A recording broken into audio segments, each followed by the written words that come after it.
And we're rolling.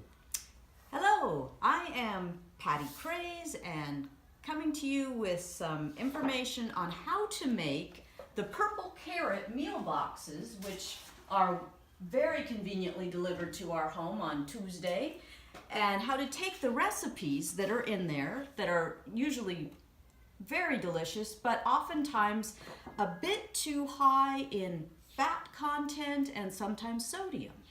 And my husband, who is a whole food, plant-based vegan chef, he wanted to come up with some ways to make these recipes healthier that I thought I would share with you so you could do the same.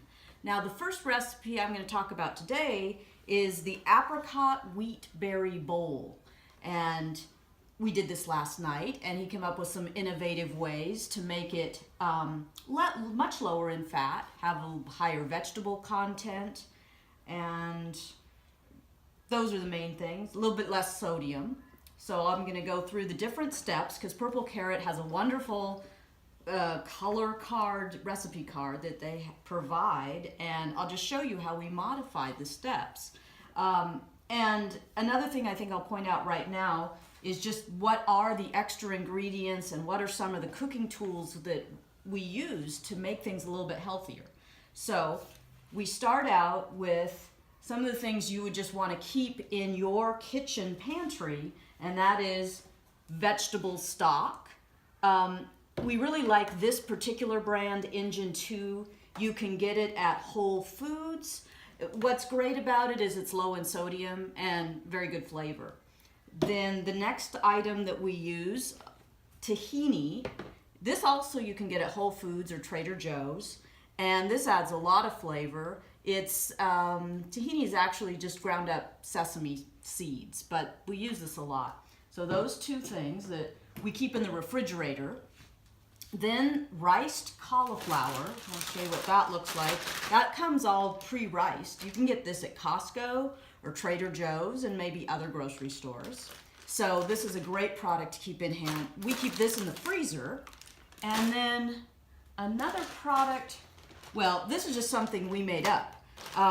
This is Brussels sprouts, finely ground up.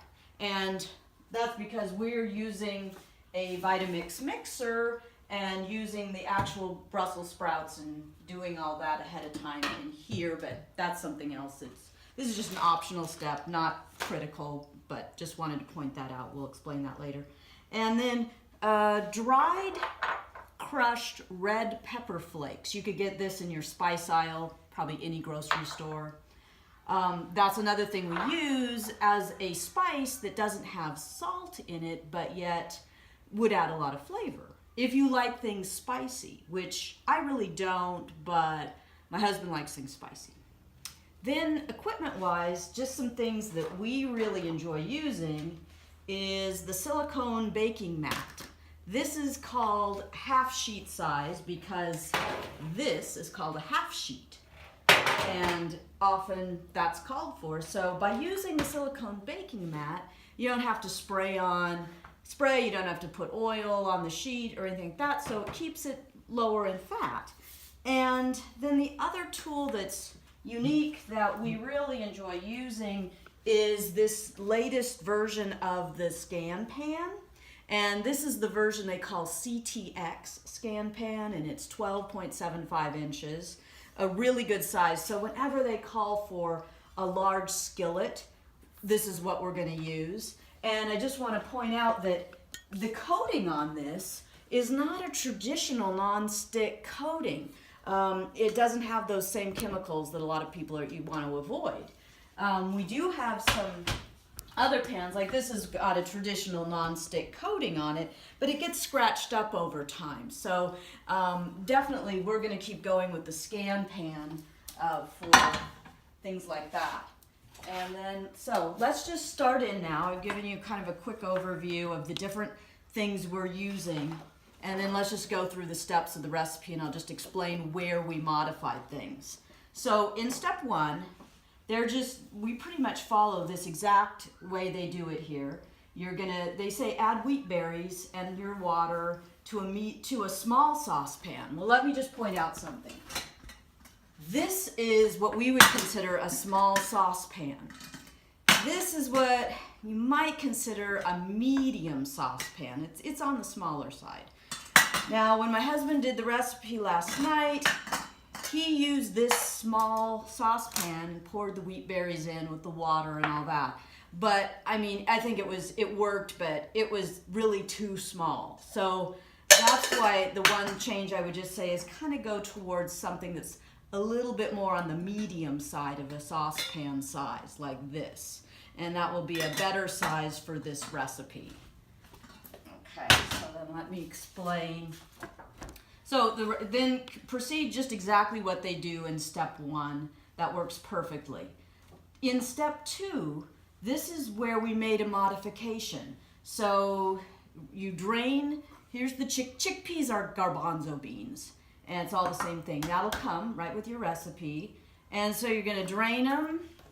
You know, you'd open the can, pour it in there, drain it, and then, or drain it in your sink. Okay, then you would have drained chickpeas, and then you're going to simply, you know, dry them off with a paper towel, just like they say. But instead of placing them right on the baking sheet, then at that point they're dried off. You're gonna put them into a bowl, like a medium-sized bowl. And this is the first change we're gonna make is we're gonna take the tahini and a tablespoon worth, and you're gonna put a tablespoon of tahini in with your chickpeas.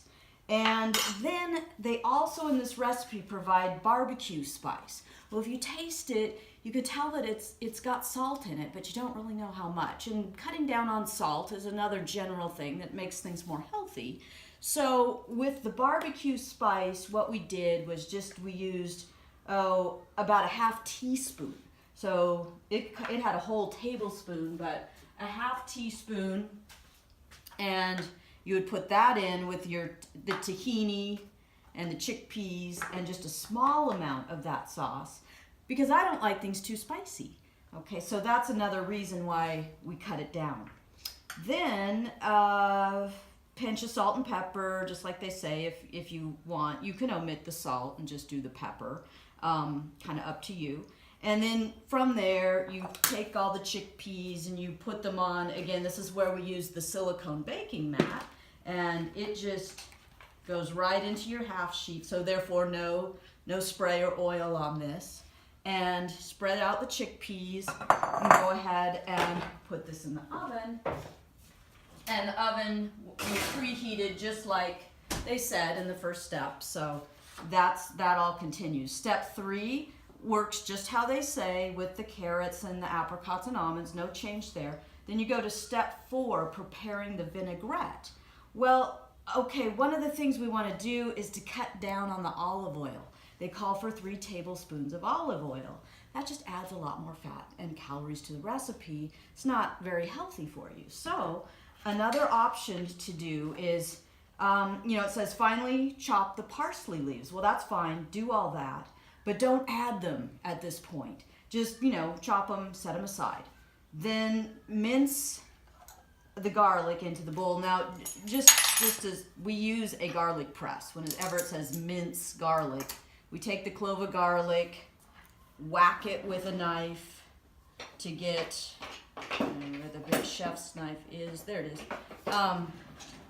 You take the side of the knife, whack it, it would open the peel up, and then you would take the peeled garlic, put it in, and push down, and it would all come out there, the bottom, and that's how we would have the minced garlic, which is just how you do it anyway. And then juice from half a lemon. Again, we use a simple little device. Cut the lemon in half, just like that. Take the half lemon and put it on. Okay, and so now we've got the lemon and the garlic. And so that's what's good. And then they also provide vinegar, and all that's going to go into the bowl. So it says while you'd be whisking this, you'd be drizzling in your olive oil.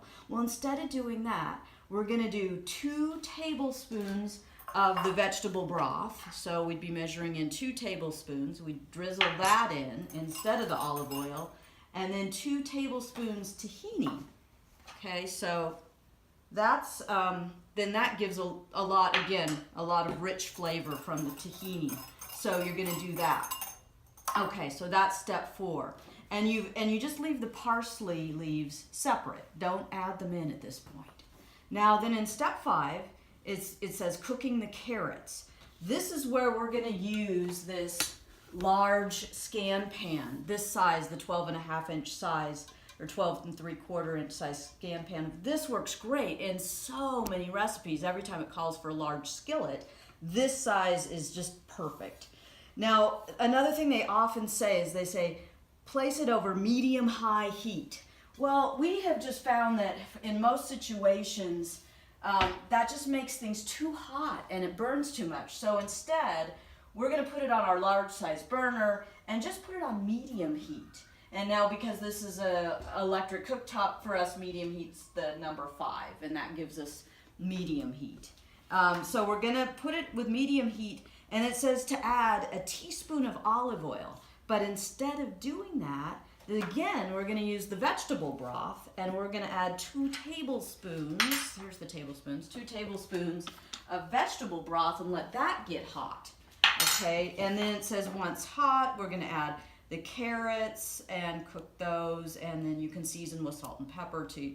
One of the things, it does call for a lot of seasoning with salt and pepper.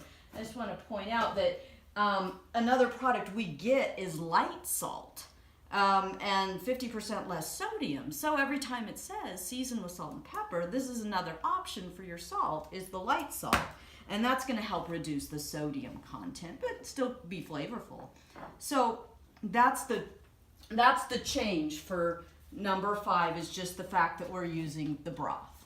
Then in 6, there really is no, we just follow what they say, but what we did in addition was we have this frozen riced cauliflower, and because we'd also made up fresh broccoli that we had prepared in the Vitamix blender ahead of time, we use that as well.